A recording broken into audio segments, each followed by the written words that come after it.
guys, this is Lauren, and I was just going to make a quick video really quick to address 1,000,001 questions that I have had since I uploaded that reading video.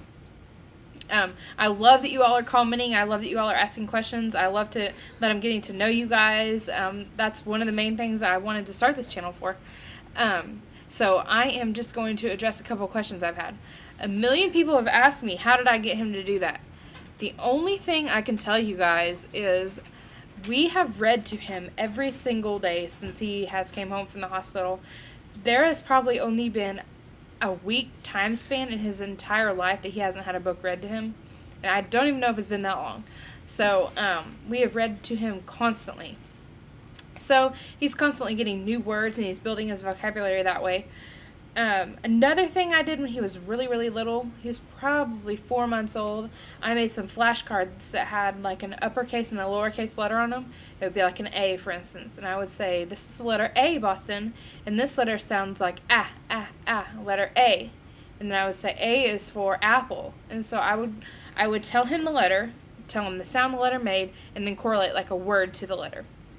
So he might have picked it up from there, but we have put him in no specific program. We haven't like sat and drilled him on tons of things.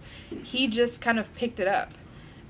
We found out that he could read. One day I was reading one of his books, and it had like a parent intro in it, and it had like the word yellow, red, and green in black and white words, just like in a sentence that was in the reading. And he all of a sudden started saying yellow, red, green, and I was like, why is he saying that? And I said, yeah, yellow, red, green. Where's something that's red?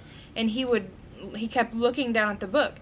And I eventually saw that those words were right there. And so then we realized that he could read some words. We took those words and started writing them on an Etch-a-Sketch. And he could read those words to us. So we added more colored words to it. We added blue and purple, and he could read those words. Then we wrote dad, and he could read dad. And then I said, okay, so you can say dad, so why don't we add, how do you say daddy? And so I wrote daddy, and he said daddy. And he just really, really, really picks up on things really well, which could be like a good thing and a bad thing. So we always have to make sure what's on TV is really good, because he's going to repeat everything he hears.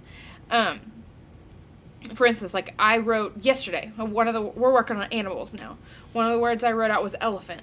I said, this is the word elephant, Boston, and I sounded the word out. I reread the word, and then I erased it. Went on to a couple new words that he already knew. Came back and wrote the word elephant, and he knew the word elephant. So I don't know how he catches up on it, but the only thing I can tell you is read the word, sound out the word, and then read the word again, and that's all we've done. And we don't make him do it. We don't set out a certain amount of time during the day to do it. He'll bring us his little Etch-a-Sketch thing and have us do it. He wants to do it. He wants to learn. So the only thing I can suggest is to really, really encourage your children to read. It really, really, really builds their vocabulary, and it's really made him to want to learn and want to learn things and want to get involved. So I would say that set an example for your kids. Let them know that reading is fun, and that if they can read, he constantly now will look at things if we're driving around. Like the other day, we were driving around and there was a billboard that said blue, and he read the word blue. He loves to look at signs now and read words. So just really encourage your kids to read and read to them every day, and that's about the only tip I can give you for that advice that people have asked me. I really don't know. So I'll keep you guys updated as he learns more, so be looking for more of those videos. We'll have some animal ones coming up soon. And I have uploaded a video on my opinion of co-sleeping and what we did with our family on my Growing Our Kids channel. So I will link that channel down below, and you can go ahead and check that out if you don't mind. And if you haven't, go ahead and subscribe to that channel. That's a really, really cool channel for parents and to hear all kinds of advice from different moms. So I guess I will talk to you guys later. Bye.